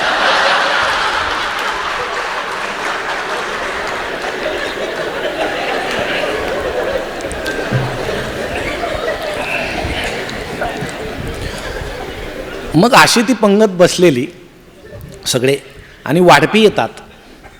मध्येच एखादा वृद्ध माणूस शिरतो, तुम्ही उत्तरेकडं तोंड का केलं, दक्षिणेकडं का नाही केलं वगैरे, असं त्याचं चालू असतं त्याच्या पद्धतीप्रमाणे. मुलं बसलेले असतात, तिथं बाबा येतात, यांना जपून वाढा रे. आता पोरं म्हणतात ताटात काय नाही तर म्हातारं सुरू झालं, येऊ द्या तर खरं, भूक लागलेली. या सगळ्या गमती पंक्तीत मग वाढणारे येतात. आधी काय तर भाजी, आता पुरी आली की जेवायचं, पण वाढणारे खूप हुशार, विसंगत पदार्थ वाढतात. भाजी आली की नंतर काय बुंदी येते, म्हणजे जेवायची सोयच नाही असं. आणि पूर्वी खेड्यात काय असायचं, गोड पदार्थ करायचे, पण तो कमी असायचा आणि तो संपू नये म्हणून ते कोणाच्या हातात देत नसायचे वाढायला. प्रत्येक गावामध्ये 2-4 स्पेशल माणसं असायची ते गोड पदार्थ वाढणारे. समजा लाडू आहे, आता लाडू वाढणारे आमच्या गावामध्ये 2 स्पेशल माणसं होते, त्यांच्या हातात कायम ते लाडूचं गमेला असायचं. ते स्पेशल माणसं कसे, ते पंक्तीच्या अलीकडे उभं राहायचे आणि जे वेगानं निघायचे लाडू लाडू बाकीचे अहो करत गेला.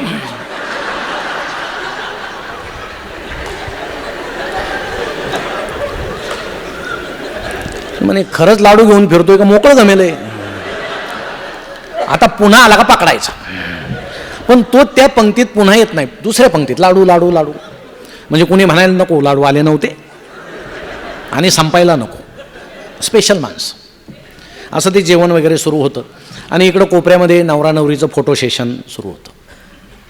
मग फोटोग्राफरच्या पोजेस काय त्या नवरा नवरीपेक्षा याच्यात जास्त असतात वगैरे असं, कुणाच्या पत्रावळीत पाय वगैरे असं ते सुरू असतं सगळं.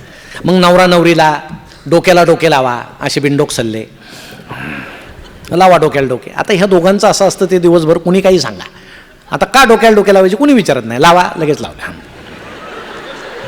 आनंद, सयामी जुळे असं लावायचं. कोल्ड्रिंकची बाटली आणा, त्या दिवशी गावात एकच बाटली शिल्लक असते, एक बाटली त्यात 2 नाळ्या, ओढा. कधी कधी ती फुंकते, हे ओढतं.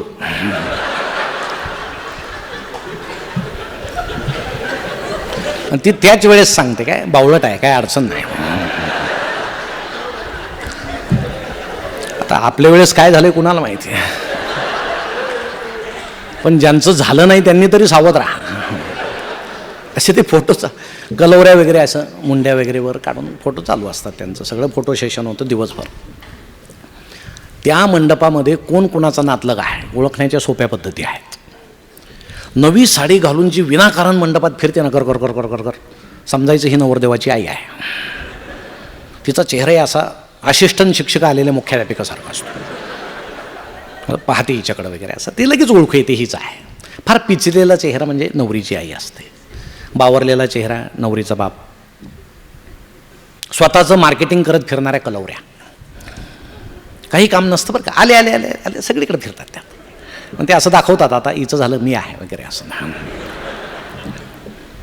बांबूला उदासपणे टेकून उभा असलेला कलवरा, आता याचं झालं माझं कधी, जसं याच मांडवात याचं लावून घ्या. कोपऱ्यात 3-4 वृद्ध माणसं बसलेले एकमेकांना टाळ्या देतात, झालं अजून एकाचं वाटोळं. असे ते दिवसभर चर्चा छान. सायंकाळ होते आणि आपला तो रम्य कार्यक्रम सुरू होतो, रडारड. दिवसभरचा वैताग त्या कार्यक्रमात काढला जातो. एखादीला मानाची साडी मिळालेली नसते, ती त्यात घुसून रडते. एखाद्या पाहुण्याचा अपमान झालेला असतो, तो त्यात घुसून रडतो. नवरीला वाटतं आपल्यावर किती प्रेम आहे, तसा काही विषय नसतो. ज्याच्या त्याच्या रडण्याच्या व्याख्या वेगळ्या असतात. नवरदेव असा पुढे, नवरी मागे, नवरदेवाच्या हातात ती कट्यार डुगडुगू हलणारी, त्याच्या संरक्षणासाठी दिलेली. सगळ्या गावात ती एकच असते आणि तिचं संरक्षण करता करताच याचा निम्मा जीव गेलेला असतो. नवरदेव पुढे नवरी मागे, मध्ये मध्ये तो असा झटका देऊन पाहतो, आहे काय अडचण नाही. जीप जवळ जातात. आता खूप चांगल्या गाड्या, पण पूर्वी जीप असायची, ते टपाची वगैरे सगळे दरवाजे उघडे. मग त्यांनी 4 मुली पाठवल्या होत्या, आपल्या 8 पाठवा, कोंबा. गाडीत अशी गच्च गर्दी. म्हणजे तुम्हाला सांगतो, लहानपणी आई भेंडीची भाजी करताना आपण ते भेंडीचे टोपणं असे चेहऱ्याला लावून आरशात पाहायचो, तशी ती गाडी दिसते. माणसाचे अवयव कापून बाहेर चिकटवल्यासारखे असे. कुणाचा बोटाचा पाय लोंबतोय, कुणाचा बांगड्याचा हात लोंबतोय, जणू चिकटवलेत सगळे अवयव. ड्रायव्हर अर्धा बाहेर, काही झालं तर पळून जाण्याच्या तयारीत असं. नवरदेव अर्धा बाहेर. नवरीला जागा पाहिजे, निदान आजचे दिवस तरी वगैरे, घरी जाऊस तर व्यवस्थित नेलं पाहिजे हिला वगैरे. नवरीच्या बाजूला गर्दी असते, स्त्रियांची रडतायत, आई रडते, मैत्रिणी रडतायत, काही संवेदनशील नवरदेवही रडतात त्यात असे. म्हणजे ते का रडतात, ते पुढं रडायचंच असतं त्यांना, आत्ता सुरूच करतात. आणि मग एकदाची गाडी हलते, टाटा बाय बाय होतो. नवरीची आई दूर जाऊन पदर तोंडावर घेते, हमसत बसते. कुठल्या आईला वाईट वाटत नाही आपली मुलगी गेली कायमची. ती रडत बसते. सगळे एकदाचे हसतात, एकमेकांना टाळ्या देतात. झालं एकदाचं लग्न, कुठलंही विघ्न आलं नाही. सगळे हसत मागे फिरतात. तिथं एकच व्यक्ती उभी असते, दूर जाणाऱ्या गाडीकडे पाहत, डोळ्यातली अश्रू ती पुसते. आपल्या काळजाचा तुकडा दूर गेला म्हणून तिला वाईट वाटत असतं आणि दुसरं मनावरचं ओझंही उतरलेलं असतं. ती व्यक्ती असते मुलीचा बाप.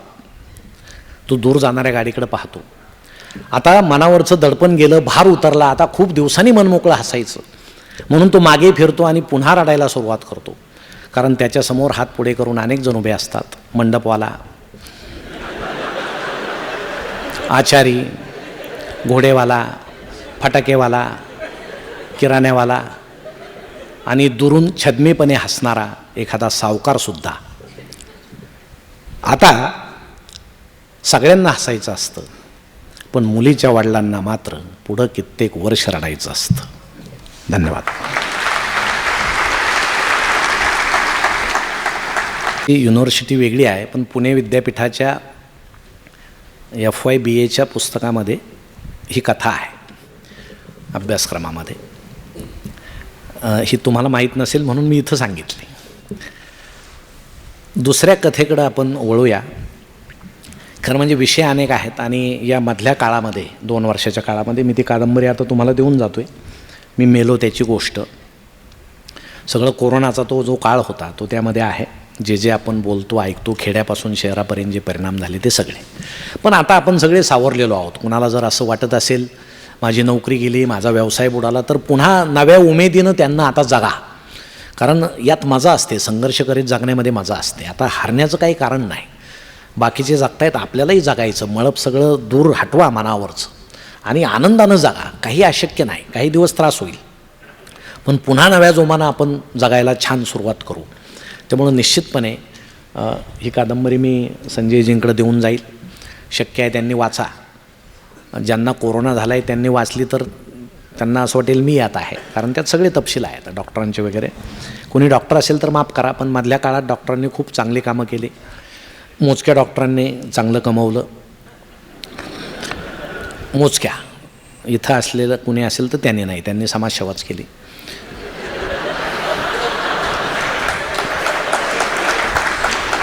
माझ्या पुढे असलं तरी मी डॉक्टरेट आहे.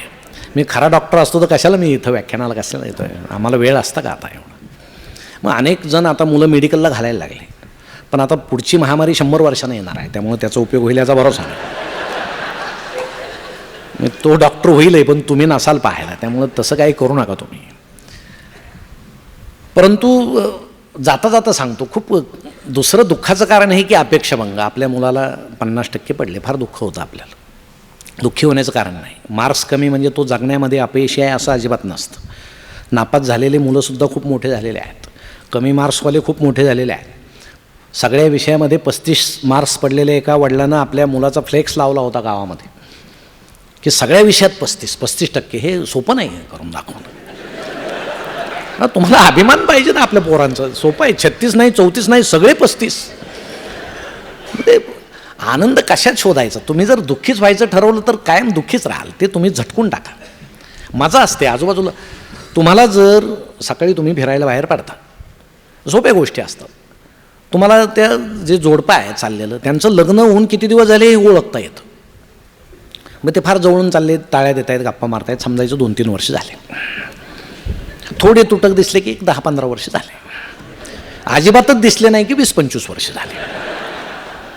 आणि पुन्हा एकत्र दिसले की समजायचे 40-45 वर्ष होऊन गेले. यांना समजलं आपल्याला एकमेकाशिवाय कुणी नाही आता. किती सोपं आहे.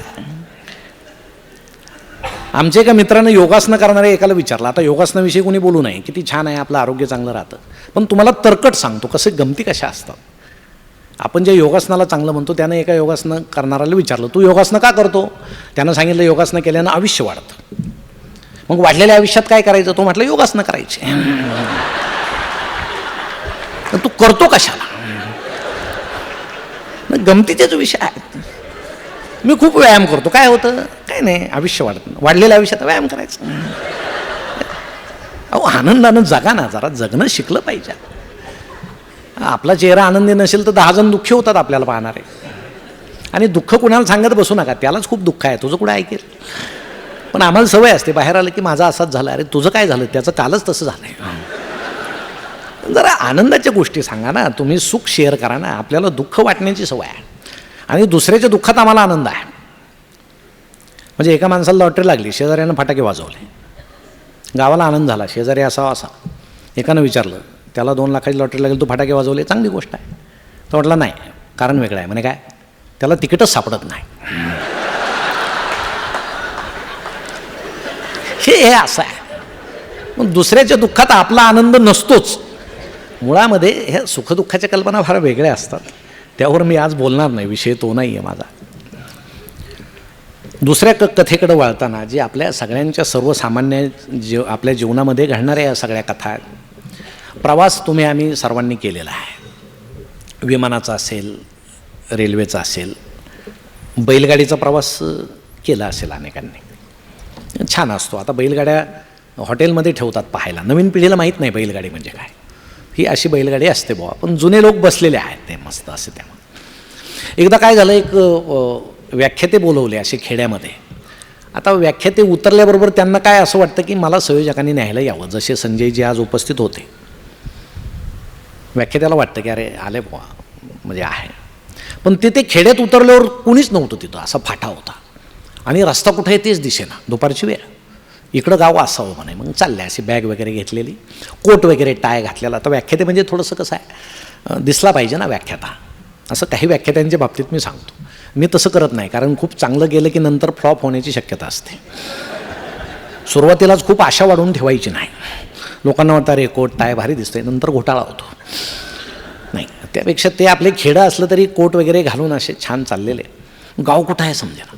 त्यांनी बैलाच्या गळ्यातल्या घुंगराचा आवाज ऐकला. अरे बैलगाडी येते मागून. एक शेतकरी मस्त असा बसलेला तंबाखू चोळतोय. त्याच्या त्या बैलगाडीमध्ये आऊत वगैरे टाकलेलं होतं. आता बैलगाडी जवळ आल्याबरोबर या व्याख्यातानं त्याला लिफ्ट मागितली अशी. आता याचा अर्थ खेड्यामध्ये वेगळा घेतला जातो. शेतकऱ्यांनी विचारलं काय? ते इथं नाही, गावात मिळतं म्हणे. ते नाही म्हणे, मग मला गाडीत बसायचं म्हणे. मग बैलगाडीला कुठं असं करतात का म्हणे? मागून पळत यायचं, उडीवर बसायचं, सोपं आहे. ठीक आहे म्हणे. वक्त्यानं ती बॅग आत टाकली, त्या अवताच्या पाशीतून पायात घातला, बसला.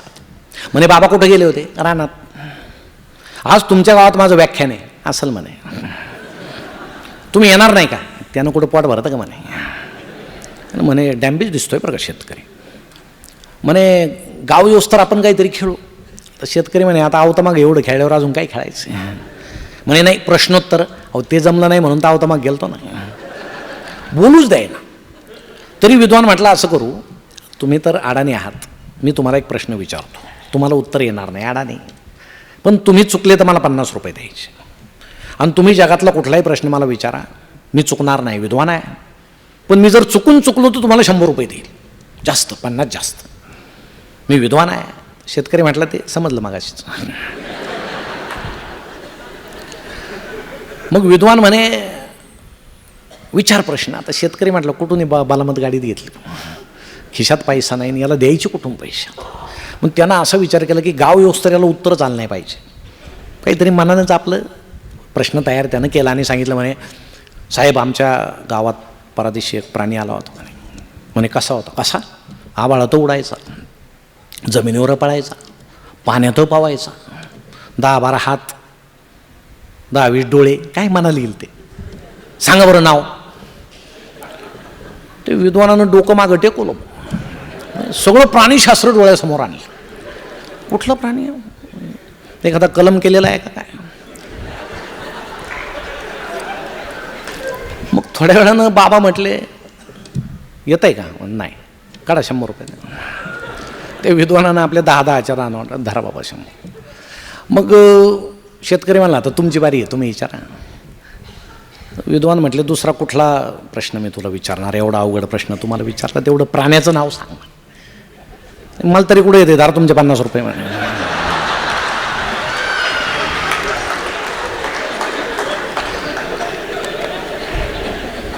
काय असतं की हुशारी आपण वेशावरून ओळखायला जातो आणि घोटाळा होतो.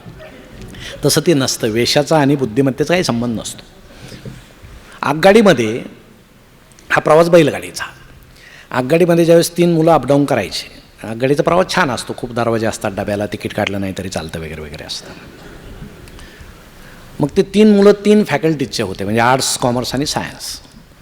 आता मी अनेक कॉलेजमध्ये गेल्यामुळं हे 3 मुलं मी ओळखतो, म्हणजे समोर आला की मी ओळखतो हा कुठल्या फॅकल्टीचा असेल, चेहऱ्याहून लगेच ओळखतो. त्यांच्यासमोर जर एखादं फूल पकडलं तर सायन्सचा म्हणेल यात पुकेशर किती आहेत, श्रीकेशर किती आहेत, तो सायन्सचा झाला. एखादा म्हणेल बाजारात केवढ्याला विकेल, तो कॉमर्सचा. आणि आर्ट्सचा काय करेल तुम्हाला सांगायला नको, ती शाखाच त्याच्यासाठी असते. म्हणजे पुढं मार खाल्ला तरी चालेल, पण ते करायचं. हे 3 फॅकल्टीचे म्हणून. तर तो आर्ट्सचा काय म्हटला सायन्सवाल्याला, हे इथं जे लिहिलं आहे, साखळी ओढा आणि गाडी थांबवा. ही एवढी एवढी साखळी ओढल्यावर इतकी मोठी गाडी थांबते का? सायन्सचा म्हटलं ते काय विनाकारण लिहिलं आहे काय? विज्ञान आहे. नाही, आर्ट्सचा म्हणे मला शंकाच आहे, आपण ओढून पाहिजे का? तो कॉमर्सचा म्हटला, अरे दंड पडेल, नको तसं ना करू म्हणे तुम्ही. पण त्यांच्यात ते वाद सुरू. मग ते 300 रुपये दंड होता. मग तो सायन्सचा काय म्हटला, तुम्ही विज्ञानाला खोटं ठरवू नका, साखळी आपण ओढून पाहू. तुझ्याकडे किती आहेत? 100 रुपये. तुझ्या खिशात रे 100, माझ्याकडे 100 आहेत. साहेब आले की 300 रुपये देण्याची तयारी ठेवा, 100 देऊन टाकू, आता साखळी ओढा. तेवढ्यात तो आर्ट्सचा जो आहे ना, त्याचं लक्ष बर्थवर एक म्हातारा झोपलेला होता, मस्त फेटा वगैरे घोरत होता. म्हणे आपण गंमत करू. म्हणे काय करायचं? साखळी ओढायची. साहेब आले की सांगायचं म्हाताऱ्यानं ओढली. नाही, म्हाताराचे घरात काय, तुरुंगात काय. म्हणजे आता नवीन मुलांच्या व्याख्या म्हाताऱ्यांकडे पाहण्याच्या. ठीक आहे, मस्त आहे म्हणे. उठला आर्ट्सवाला, साखळी ओढली. आता कुठं त्या इंजिनमध्ये दिवा वगैरे लागला असेल, त्या डब्या नंबरचं वगैरे आला असतं, गाडी करत थांबली. साहेब आले त्याच डब्यात. ठीक आहे, असे बसलेले. साखळी कोणी ओढली? साहेबांनी त्याला उठवलं. उठ. ते उठला, आपला डोळे चोळत. बाबा त्याला काहीच माहीत नाही बरं का. साहेब म्हटले, साखळी तू ओढली का? मीच ओढली म्हणे. काय निर्लज्ज आहे म्हणे, खुशाल म्हणतो साखळी मी ओढली. कशाला ओढली? बाबा म्हणे कशाला ओढली? हो, माझ्या खिशातले 300 रुपये यांनी काढून घेतले आणि नुसते काढून नाही, वाटून सुद्धा घेतले. खिशे बघा. साहेबांनी तिघांचे खिशे पाहिले, 100 रुपये निघाले. त्यानं ते बाबांना दिले, तिघांना तो घेऊन गेला.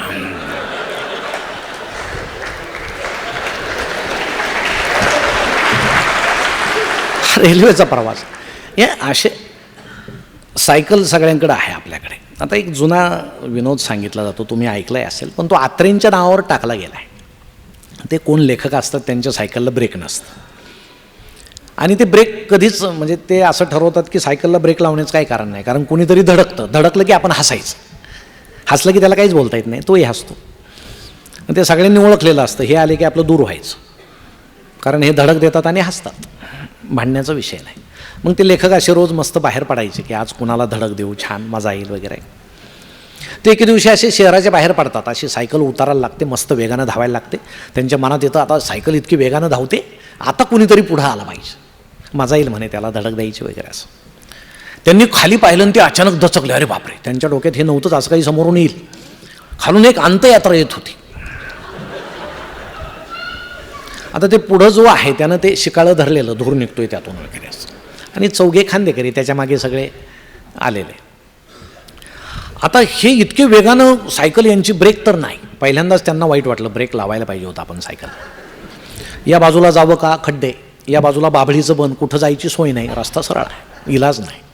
आता तो जो शिकाळं धरणार आहे त्यानं वर पाहिलं की हा गृहस्थ आता काय थांबण्याच्या बेतात नाही. आता हा पहिल्यांदा येऊन आपल्यावर जादळणार, आपल्यावर आदळलं की वरचेन आपण सारखेच. त्याच्यापेक्षा पडलंय काय, त्यानं मडकं टाकलं आणि लांब पळाला. तो लांब पळाल्यावर पुढच्या 2 खांदेकरांनी दिसले येत आहेत, पण आता सोडायचा कसा? सोडला आणि पुन्हा जिवंत झालं तर काय घ्या. कसा बसा गेलाय वैताग देऊन. ते असे चला म्हणे, डोळे मिटले, होईल ते होईल. लेखकानं डोळे मिटले, इलाज नाही. आणि नेमकी सायकल घेऊन ते तिरडी खाली शिरल्या, धाडकन असं धक्का बसल्यावर तिरडी दूर उडाली, प्रेत दूर जाऊन पडलं. अंत्यविधीला आलेले सगळे लोक असे सावध झाले, अरे यानं धडक दिली. मारायला धावले त्या लेखकाला, मारा मारा म्हणे, याला प्रेताला धडक दिली यानं. लेखकानं सांगितलं अजिबात अंगाला हात लावायचा नाही. मी ज्याला धडक दिली तो काही बोलतोय का?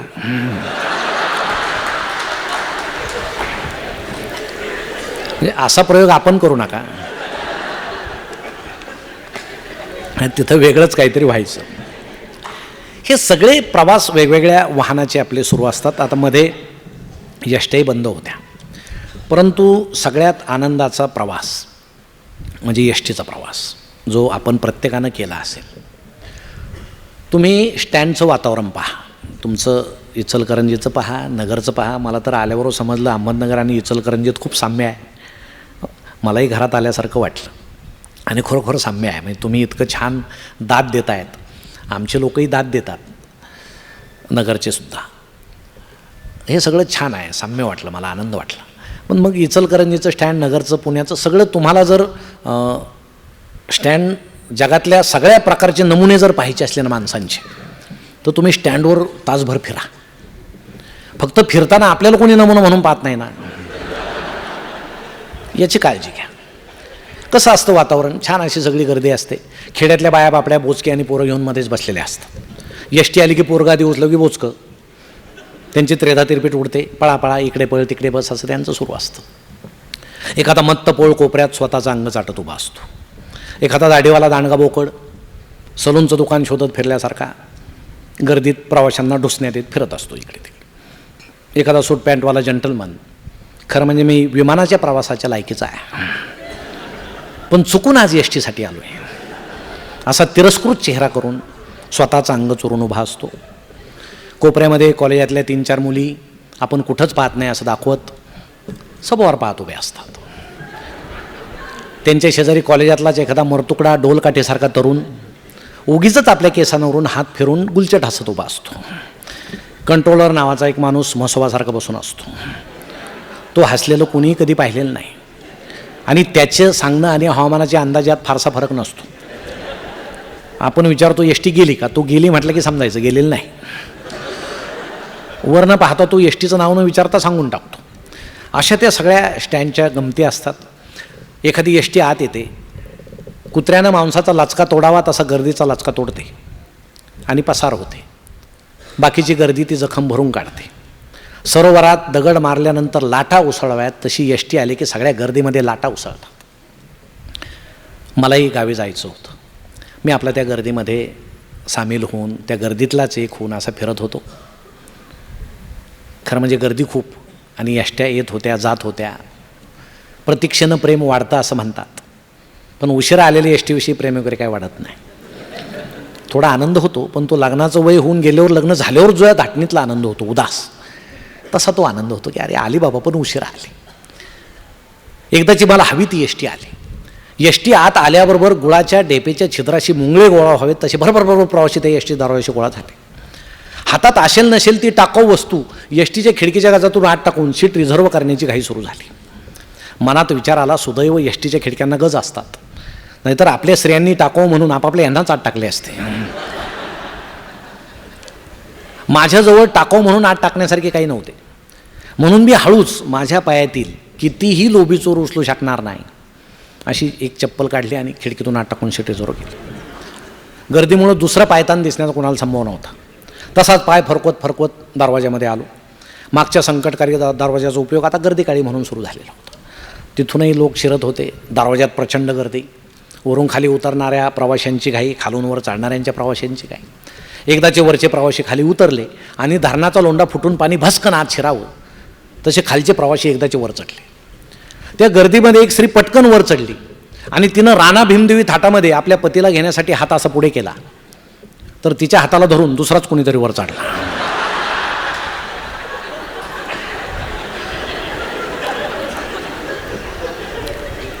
मी सौजन्य वगैरे बाजूला सारून मुंडी अशी खाली घातली आणि दुसण्यात येत आत असं शिरलो.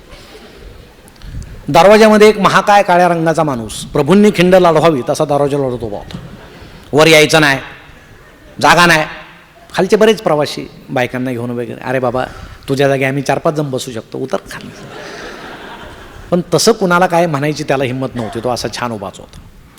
कंडक्टर नावाचा खाकी प्राणी आला. त्यानं आल्याबरोबर पिंग फेकली. ती बरोबर क्षेपणास्त्रासारखी मधले अडथळे चुकत कोपऱ्यात जाऊन पडली. तो दरवाजामध्ये आला. महाकाय उभा होता. कंडक्टर मोठ्यानं ओरडला, मी कंडक्टर आहे, मला वर येऊ दे. महाकायनं एक हात वर केला. महाराजांनी अफजल खानाच्या बगलेत शिरावं तसा कंडक्टर पटकन वर चढला. दरवाजामध्ये वटवागळासारख्या लटकणाऱ्या एक दोघांना एका फटक्यात बाजूला करून महाकायनं दानकन दरवाजा लावून घेतला. मी आपला गर्दी तुडवत सीट रिझर्व केलेल्या जागी पोहोचलो. अरे इथंच सीट होती, मी इथंच पायतान टाकलेलं. तर माझ्या आधी तिथं एक म्हातारा बसलेला. भांडणं झालीच तर हा आपल्या आवाक्यातला आहे याचा अंदाज घेऊन मी आवाज वाढवला, बाबा उठा. का? बाबा शांतपणे म्हणाले, का म्हणजे माझी च समोर उभी असलेली एक सुंदर तरुणी आमचं संभाषण कान देऊन ऐकते हे लक्षात येताच मी एकदम गप्प झालो. आता चपलेचा उल्लेख करणं मूर्खपणाचं ठरलं असतं. परंतु बाबांनी ते बरोबर हेरलं. खाली वाकून त्यांनी माझ्या पायतानाचा तुटका अंगठा बोटाच्या चिमटीत पकडावा तसा पकडला. माझ्या डोळ्यासमोर आणून ती मेलेल्या उंदरासारखी अशी हलवायला सुरुवात केली. हेच का तुमचं च? पायातील दुसरं पायतान चटकन शीट खाली सरकवून देत मी ओरडलो, छे ही चप्पल माझी नाही. मग कोणत्या मूर्खाने टाकली आहे? आणि मी आव्हाव करत असताना त्यांनी ती खिडकी बाहेर बिरकावली. आणि किती हा प्रचंड योगायोग. ती जाऊन आदळली ती एक त्या जंटलमॅनच्या डोक्यावर. ओ नो, डोक्यावर भूकंप झाल्यासारखं तो किंचाळला. सवतीच्या पोराला उचलून घ्यावं तसं ते पायतान त्यानं हातामध्ये घेतलं आणि पतिव्रतेनं वडाभोवती फेरा माराव्यात तसं तो एसटी भोवती कर फिरायला लागला. कुणाचा पायतान आहे, कुणाचा पायतान आहे. मी घाबरलो, आता याला समजलं तर काय होईल. म्हणून मी मागे निघालो. तेवढ्यात ती तरुणी, सुंदर तरुणी दूध उतू गेल्यासारखं फिसकन हसत म्हणाली त्या बाबांना, बाबा कशाला त्यांची चप्पल बाहेर फेकली तो? मला मेल्यासारखं झालं. कसा बसा मागे निघालो. एका म्हातारीचा पाय माझ्या पायाखाली चिरडला गेला. तिनं सुरू केलेल्या शिव्यांवरून तिचं मराठी वाङ्मय अतिशय समृद्ध असावं याची मला खात्रीच पटली. कसा बसा दरवाजामध्ये आलो. घंटी वाजू नये असं कुठेही लिहिलेलं नसल्यानं घंटी वाजवण्यात खंड पडलेलाच नव्हता. एकदाचे ड्रायव्हर साहेब आले. त्यांनी मधल्या जाळीतून तुरुंगाधिकाऱ्यानं कायद्याकडे पाहू तसं सगळ्या प्रवाशांकडे एकदा पाहून घेतलं. आणि आता तुमच्या सगळ्यांचे जीव माझ्या ताब्यात आहेत असा चेहरा करून तो दानकन शीटवर बसला. गिअर खटाकडा मागे पुढे 2-3 सोडला. क्लचच्या मुंडीवर पाय दिला. सुरुवातीला टिबी झालेल्या माणसाच्या घशासारखा खरखर आवाज करत इंजिन सुरू झालं आणि हिव भरल्यासारखं थडथडू लागलं. एसटी शहराच्या बाहेर पडली. खिडकीतून गार वारं आत यायला लागलं तसं जरा बरं वाटलं. मी आपला तपश्चर्याला उभा राहिल्यासारखा एका पायावर उभा होतो. तेवढ्यात नको ती गोष्ट घडली. माझ्या पायाला खाजव आली. कसा बसा खाली वाकून पाय खाजवायला लागलो तसा शेजारचा तरुण दाबक्या आवाजात ओरडला, काय करताय? मग माझ्या लक्षात आलं मी माझा समजून त्याचाच पाय खाजवत होतो.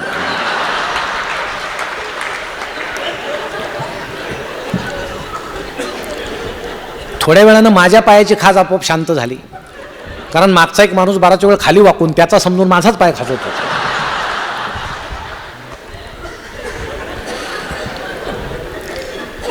गाडी मोठ्या विसंगतीनं भरलेली होती. हात बाहेर काढू नये ही अक्षरं एकाच्या बाहेर काढलेल्या हाताखाली झाकून गेलेली होती. थुंकू नका हे जागोजागी थुंकल्यासारखं दिसत होतं. स्वच्छता राखाई इतक्या ठिकाणी छापलेलं होतं की त्यानंच सारी गाडी अस्वच्छ दिसत होती. समोरच्या आडव्या बाकावर कुटुंब नियोजनाचा लाल त्रिकोण जळकत होता आणि त्याखाली एक जोडपं आपल्या 5-6 मुलांना घेऊन बसलेलं होतं. असा विसंगतीनं भरलेला हा लाल डबा आता एकात्मित विविध जाती धर्माच्या लोकांना घेऊन आता छानपैकी धावू लागलेला होता. कंडक्टर वैतागलेला, प्रचंड गर्दी, घाम आलेला. त्यानं तिकीट सुरू केलं. कॉलेजातले मुलं मुली पास वैतागले, अर्ध्या तिकिटावाले बरेच वगैरे, असं तो चालला. तो असा पुढे जाता जाता एक खेड्यातील बाई होती, तिनं आपले तिकिटाला पैसे पुढं केले. तिच्या कुशीत एक चांगलं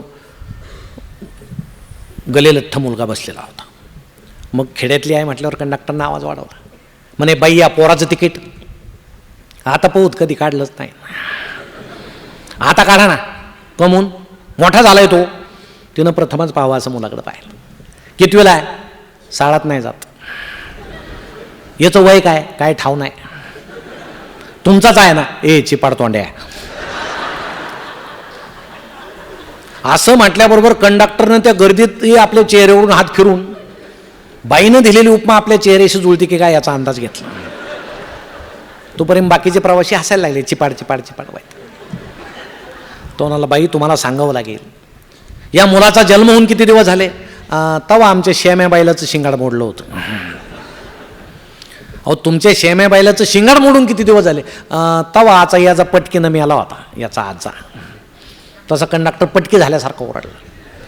याच्या आजाला पटकीनं मरून किती दिवस झाले? तवा आमच्या वरात 5 पोते जोंधळे झाले होते.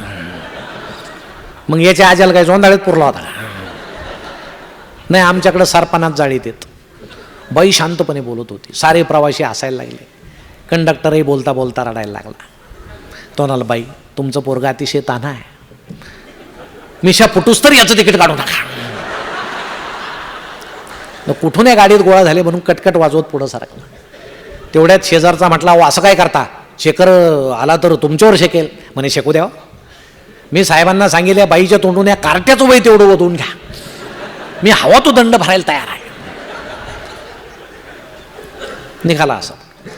आता ते पुढच्या सीटवर काही असे आपले खेड्यातले 4-5 जण छान बसलेले होते, शेतीच्या गप्पा वगैरे. एक जण म्हणाला, धोंड्या एस टीचा प्रवास तसा चांगलाच. पुढचं म्हणाला, हा त्याच्यामुळेच मी इमानाच्या नादी नाही लागत. आम्हाला इमानात बसायचं का अवघड आहे का? पण आपल्याला ह्या अशा सवया. आणि ती वरून थुकलं तर गावावर पडायचं बाबा वगैरे असं काही गप्पा. तेवढ्यात गाडी एका खड्ड्यात गेलो. दानका बसला. एक शुभ्र कपड्यातला उठला. म्हणे पाहता तो ठेकेदार तिकडे पैसे खातो आणि आम्ही असे गचके खातो. मग बोला लोकांना काय वेळच घालवायचा असतो. म्हणे काय भ्रष्टाचार वाढला आहे देशामध्ये. आमच्या गावात नवीन पूल झाला. मंत्री आले उद्घाटनाला, नारळ फोडला आणि त्या नारळाच्या दणक्यानं पूल मंत्र्यासकट वाहून गेला. बाकी म्हटलं हो बस. सगळी असे बनवाबनवी मस्त सगळी चाललेली एकमेकाला. माझ्या समोरचा एक तरुण शिंकला. तो शिंकल्यामुळे तिथं बरीचशी मोकळी जागा झाली. त्याच्या नाकातून साळींदाराचे काटे सुटावेत असंख्य. तसं सगळं झालं. व्हा पुढे सर्दीचे तोटे ऐकून होतो पहिल्या प्रथम मी त्याचा फायदा मी पाहिला. आणि गाडी अशी भनाट निघाल्याबरोबर तो पुन्हा एकदा शिंकला.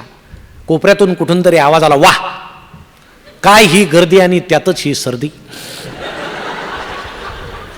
म्हणे गाडीमध्ये कवी दिसतोय. खिडकीला टेकून एक तरुण बसलेला होता, खुरटलेली दाढी वगैरे, मांडीवर काही पुस्तकं वगैरे होती. त्याच्या शेजारी कॉलेजातली 1-2 मुलं होते. एक जण त्याला म्हटला, तुम्ही कवी दिसता.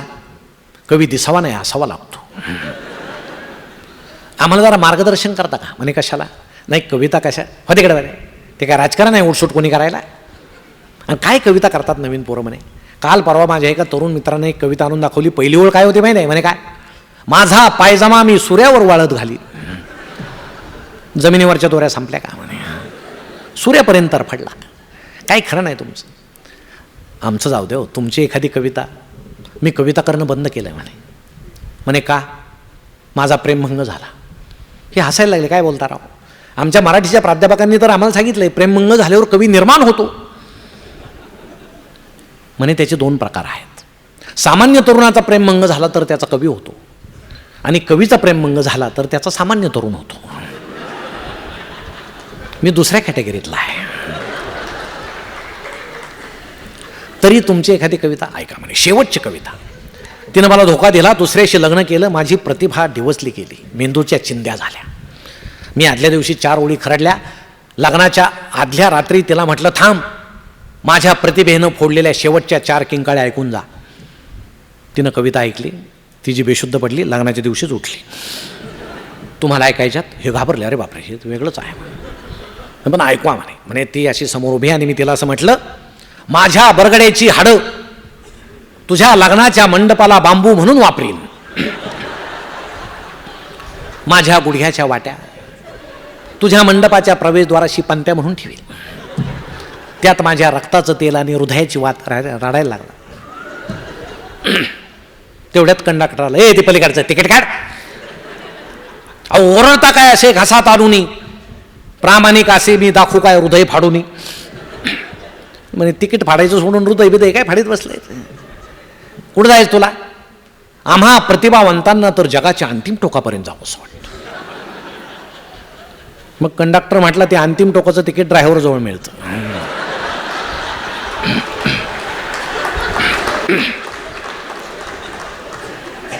तुम्ही त्यांना जाऊन भेटा.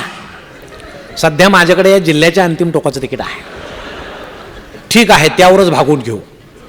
100ची नोट अशी पुढे केली, आमच्या तिघांची तिकीटं द्या. ते मुलं म्हटले आमचं कशाला, तुम्हाला माझ्या कविता ऐकायच्या. अरे बापरे. कुठलं तरी गाव आलं, भरलेल्या कळशीतून काही पाणी हिंदकळून बाहेर पडावं तसे काही प्रवासी बाहेर पडले. मला एके ठिकाणी जागा झाली, मी पटकन बसलो. गाडीनं पुन्हा वेग घेतला.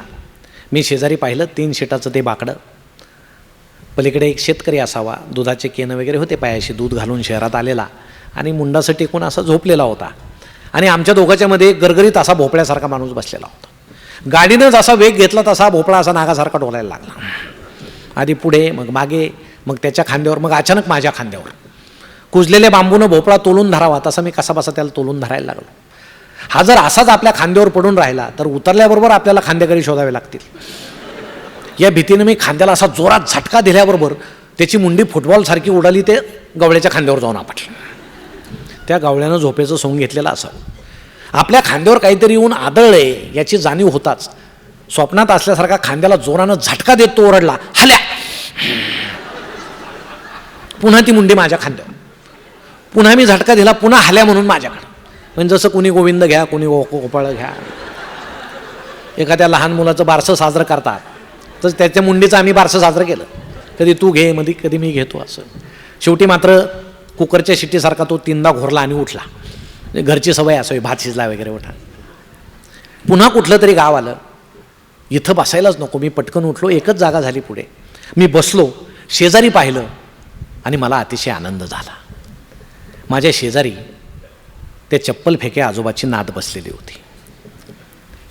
हळूच कंगवा काढला, तो डोक्यात शिरेना, कसा बसा भांग पाडला. शर्टच्या खालच्या शेपट्यानं पळी पातेल्यात फिरवावी तसा चेहरा पुसून घेतला आणि असा गुलचेट हसत बसलो. ती म्हटली, सॉरी हा आमच्या आजोबांनी तुमची चप्पल. म्हटलं हा तसं काही दे, मला फेकूनच द्यायची होती. एकदाचं गप्पांना तोंड फुटलं आणि गाडीनं जशी वळणं घेतली तशी आमच्या गप्पांनी वळणं घेतले. काय सांगावं, तिनं मला माझ्या गावी उतरूच दिलं नाही. बाकीचे प्रवासी मानावर करून हे गोनपाट रेशमी शालीबरोबर काय बोलतंय म्हणून आमच्याकडे पाहत होते, पण आम्ही अजिबात लक्ष दिलं नाही. तिनं मला तिच्या घरी नेलं, मोठा बंगला. तिनं हाक मारली, डॅडी डॅडी. असे सिनेमातल्यासारखे जिन्यावरून खाली आले, स्लो मोशननं, हातात अंगठ्या, वाकडी काठी वगैरे. म्हणे बोल बेटा. तिने एक बाणेदार वाक्य फेकलं, डॅडी मी लग्न करील ते याच तेजस्वी तरुणाशी. डॅडींनी मला आपात मस्तक न्याहाळलं. ते म्हटले, चप्पल नसलेला हा तेजस्वी तरुण तुला कुठे सापडला? मग तिनं सारं वर्णन केलं आणि शेवटी एक वाक्य फेकलं, डॅडी लग्न प्रेम पाहून करावं, चप्पल पाहून नाही. ते ऐकून डॅडी सादळलेल्या पापडासारखे सादळून गेले. लवकरच आमचं लग्न झालं धूमधडाक्या. हनीमूनला काश्मीरला जायचं ठरलं. डॅडी म्हटले हेलिकॉप्टरमध्ये जा. आता सासऱ्याचंच म्हटल्यावर मी कशाला नाही म्हणणार. आम्ही हेलिकॉप्टरमध्ये बसलो. तिनं माझ्या खांद्यावर मान टेकवली. हेलिकॉप्टर उडालं. तेवढ्यात माझ्या खांद्याला धरून कोणीतरी हलवलं. मी खाडकन डोळे उघडले. सभोवार पाहिलं, सारी एसटी मोकळी. कंडक्टर समोर हसत उभा होता.